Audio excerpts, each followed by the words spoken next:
ফজরের আজানের সমষ্টি আওয়াজের মাধ্যমে যখন দুনিয়ার আগমন করে একটি নতুন জানের, ঠিক তখনই বিদায় নেয় আরেকটি জান। বহু কষ্টে ডাক্তাররা সিরাতের মেয়েকে বাঁচাতে পারলেও সিরাতকে বাঁচাতে পারেনি। হসপিটালে নিয়ে আসার পর একবার কার্ডিয়াক অ্যাটাক হয় তার। ডাক্তার নীলুফার সুলতানা সদ্য জন্মানো বাচ্চাটিকে নাহিয়ানের কোলে তুলে দিয়ে কথাগুলো বলে। একমাত্র মেয়ের মৃত্যুর সংবাদ পেয়ে সিতারার মা জয়নব বেগম অজ্ঞান হয়ে মাটিতে লুটিয়ে পড়েন। সিরাতের বাবা সিরাজুল ইসলাম সাহেবও ধপ করে মাটিতে বসে পড়েন। সাইমনও বাবার পাশে বসে পড়ে। তাসফিন নিজ বসে হাউমাউ করে কাঁদতে থাকে আর মাটিতে নিজের মাথা নিজেই বাড়ি দিতে থাকে। আর নাহিয়ান, সে যেন এক অন্য জগতে চলে গিয়েছে, না কাঁদছে না কিছু বলছে, এমনি কি একটা চোখের পলক পর্যন্ত ফেলছে না। সে এক ধ্যানে তাকিয়ে আছে সিরাতের মেয়ের দিকে, তার না হওয়া পিয়সীর সদ্য ভূমিষ্ঠ হওয়া ছোট্ট হুরের দিকে।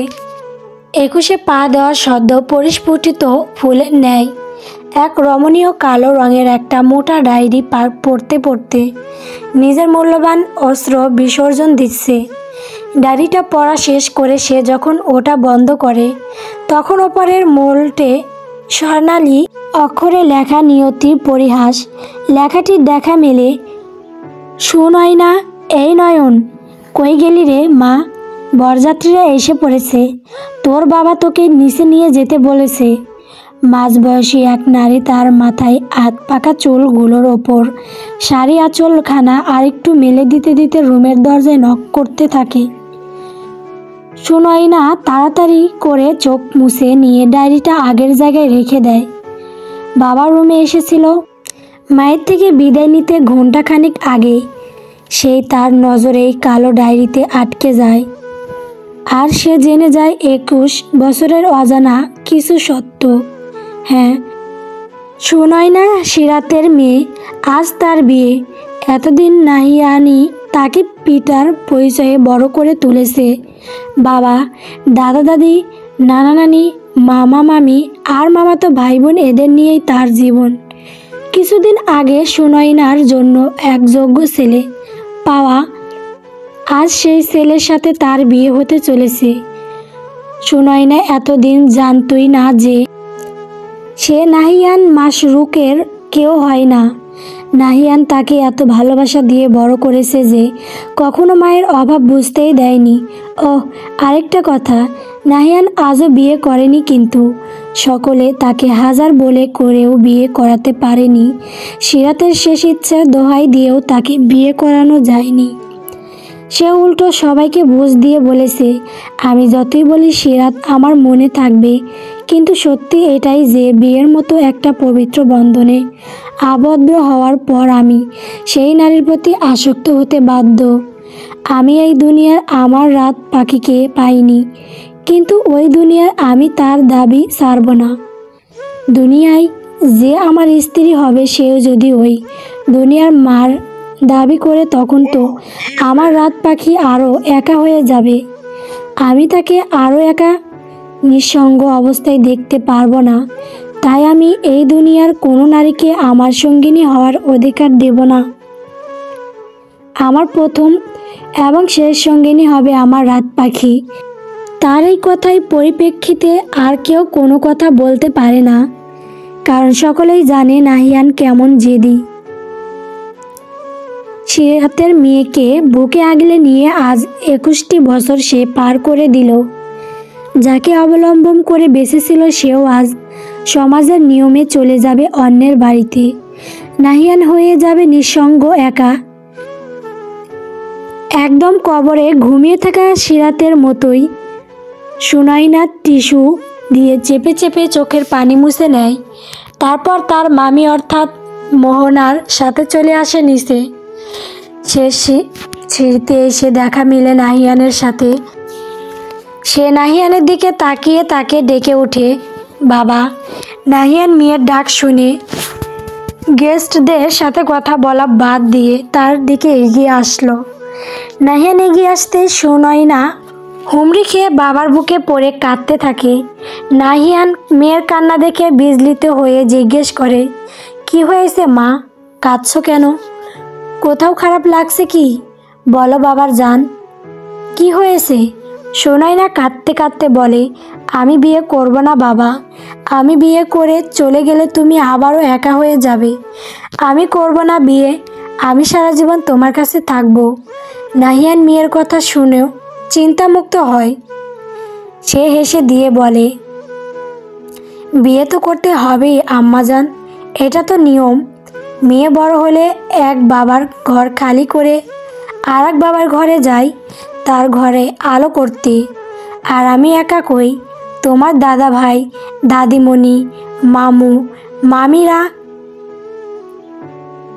সবাই তো আছে আমার কাছে। আমি একদম একা থাকবো না মা। নাহিয়ানের অনেক বোঝানোর সিরাত বিয়ের পিড়িতে বসে তিন কবুল বলার মাধ্যমে সুনয়না এক পুরুষের অর্ধাঙ্গিনী হয়ে যায় তার জীবনের একাংশ। খাওয়া দাওয়া শেষ করে বিদায়ের পালা আসলে সুনয়না আবারও কাঁদতে থাকে। দাদা দাদি, নানা নানি, মামা মামিমা সবাইকে ধরে ধরে বলছে, আমার বাবার খেয়াল রেখো তোমরা। আমার বাবাকে সময় মতো ওষুধ খাওয়ার কথা মনে করিয়ে দিও। আমার বাবাকে কেউ একা রাখবে না। আর কত কথা মেয়ের। কাঁদতে কাঁদতে প্রেশার লো করে ফেলে শেষ। নাহিয়ান মেয়ের হাত তার জামাতা তৌসিফের হাতে তুলে দিয়ে বলে, আমার জীবনের সবচাইতে বড় সম্পদকে তোমার হাতে তুলে দিলাম। কষ্ট দিও না বাবা। যদিও কোনো দিন কষ্ট বা বিরক্তির কারণ হয় তোমার, বেশি কিছু না, আমায় জাস্ট একটা কল করো। আমি আমার সম্পদকে ফিরিয়ে আনবো আমার কাছে। আর কোনো দিন ধোকাও দিও না বাবা। ও সইতে পারলেও আমি হয়তো পারবো না। তৌসিফ আশ্বস্ত করে নাহিয়ানকে। তারপর নাহিয়ানের জীবনের মূল্যবান সম্পদটিকে নিজের সাথে করে নিয়ে যায় নিজের রাজ্যে। সুনয়নাদের গাড়ি দেশটি সীমার বাহিরে চলে না যাওয়া পর্যন্ত নাহিয়ান সেখানেই দাঁড়িয়ে থাকে। গাড়ি একসময় মিলিয়ে গেলে সেও আস্তে ধীরে হাঁটা দেয় তার গাড়ির উদ্দেশ্যে। নিজের গাড়িতে বসে রওনা হয় তার না হওয়া প্রেয়সীর কাছে যাওয়ার জন্য। আধা ঘন্টা ড্রাইভিংয়ের পর নাহিয়ানের গাড়ি এসে থামে তাদের পারিবারিক কবরস্থানের সামনে। নাহিয়ানের পাগলামিতে বাধ্য হয়ে সিরাতকে তাদের পারিবারিক কবরস্থানে কবর দেওয়া হয়েছিল। নাহিয়ান হাঁটতে হাঁটতে উপস্থিত হয় একটা বাগান বিলাসী গাছের নিচে। এই গাছটির নিচেই শুয়ে আছে তার হৃদয়ের রানী, তার না হওয়া প্রেয়সী। নাহিয়ান কবরটির সামনে বসে পড়ে। আশেপাশে সরানো ছিটানো পড়ে থাকা শুকনো পাতাগুলো নিজে হাতে সরিয়ে দেয়। তারপর কবরটির দিকে এক ধ্যানে তাকিয়ে থাকে বেশ কিছুক্ষণ। এমনটা সে সবসময়ই করে। সে যখন কবরটির দিকে এমনভাবে তাকিয়ে থাকে তখন তার মনে হয় কবরের ভিতরে শুয়ে থাকা মানুষটিও তার দিকে একইভাবে তাকিয়ে আছে। বেশ কিছুক্ষণ তাকিয়ে থাকার পর নাহিয়ান মুখ খুলে সে বলতে শুরু করে আজকের সকাল ঘটনাগুলো বলতে বলতে কখনো সে হেসে দিচ্ছে, কখনো বা হু হু করে কেঁদে দিচ্ছে। এক সময় সে কবরটির পাশে শুয়ে আকাশের দিকে তাকিয়ে বলতে থাকে, তুমি এই দুনিয়ার আমার হইও নি, কিন্তু ওই দুনিয়ার আমি তোমার দাবি ছাড়ব না। আমি আল্লাহর কাছে তোমায় চেয়ে নেব এবার। তারপর তুমি, আমি আর আমাদের ময়না পাখি সুনয়না মিলে অনেক সুখে থাকব।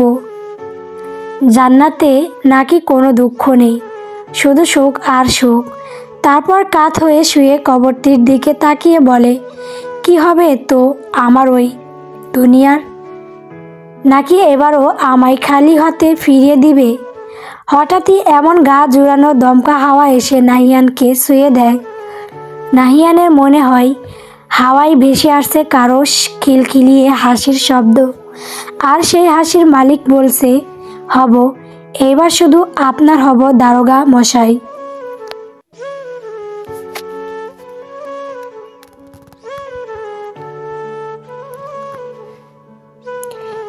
চান সেই দুই বেঈমানের কি হয়েছিল? শুনতে চান তাদের নিষ্ঠুর পরিণতির কাহিনী? তাহলে শুনুন। সিরাত মারা যাওয়ার পর তাসফিন নিজের ভুল বুঝতে পেরে অনেক পাগলামি করে, কিন্তু কেউ তাকে সিরাতের কাছে পর্যন্ত ঘেঁষতে দেয় না। এমনকি সিরাতের কবরে মাটি পর্যন্ত দিতে দেওয়া হয় না। নাহিয়ান বাদী হয়ে তাসফিন ও লিজার বিরুদ্ধে মামলা করে। তাসফিন নিজেও ভুল স্বীকার করায় তাকে শাস্তি দেওয়া আরও সহজ হয়ে যায়।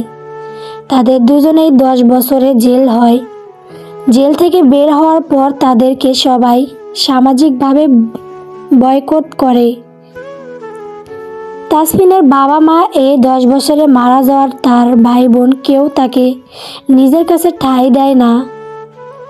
লিজার আগেই যেই সংসার ছিল সেই স্বামীও তাকে বহু আগে তালাক দেওয়ার বাবা মায়ের কাছে উঠে, কিন্তু সেখানেও সে শান্তি পায় না। শেষে তারা দুজন বিয়ে করে ফেলে।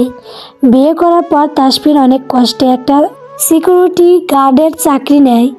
সে যথেষ্ট উচ্চ শিক্ষিত হওয়ায় সত্ত্বেও তার 10 বছরের জেলের ইতিহাস দেখে কোনো কোম্পানি তাকে দেয় না চাকরির জন্য। সিকিউরিটি গার্ড চাকরি করে যায় সংসার চালাচ্ছিল লিজার। এতে পোষায় না, তার লোভ জেগে ওঠে। সে সামাজিক যোগাযোগের মাধ্যমে একটা লোকের সাথে পরিচিত হয়। তারপর পরিচয় থেকে প্রণয়। এক সময় তাসফিনকে ছেড়ে দেওয়ার কত পায়তারা করতে থাকে, কিন্তু তাসফিন তাকে ছাড়ে না। উপায় না পেয়ে একদিন লিজা তার নতুন বয়ফ্রেন্ডকে নিয়ে তাসফিনের মাথায় বাজেভাবে আহত করে পালিয়ে যায়। তাসফিনের মাথার আঘাত একটা গম্ভীর ছিল যে তাসফিন মানসিক ভারসাম্য হারিয়ে ফেলে আর রাস্তায় পাগল হয়ে ঘুরতে থাকলো। অন্যদিকে লিজার নতুন বয়ফ্রেন্ড ছিল প্রতি তালয়ে মেয়ে পাচারকারী একজন সদস্য। সে তাকে প্রতি তালয়ে নিয়ে গিয়ে বেচে দেয়। লিজা তারপর থেকে সেও মানবেতর জীবনযাপন করতে থাকে। সে প্রতিদিন মরণ যন্ত্রণা ভোগ করে, নিজের শরীর বেচে দুবেলা দুমুঠো খাবারের জোগাড় করে। সে যেই প্রতি তালে থাকে সেখানকার সর্দানি অনেক খারাপ। শরীর খারাপ থাকলেও তাকে মুক্তি দেয় না, বরং অন্য সব প্রতি তার চেয়ে লিজার একটু বেশি নির্যাতন করে। সাময়িক সুখে সন্তানে এতগুলো মানুষের জীবনে সুখ হারিয়ে গিয়েছে। একজন কবরে গিয়ে তার শান্তি খুঁজে নিয়েছে, আরেকজন নিঃসঙ্গতাকে, একজন মানসিক ভারসাম্য হারিয়ে ছন্নছাড়া হয়ে রাস্তায় বসবাস করছে, তো আরেকজন নিজের অনিচ্ছায় শরীর বেঁচেছে প্রতিদিন। অথচ তারা সকলেই সুখী হতে পারত। গল্প নিয়তির পরিহাস সমাপ্ত।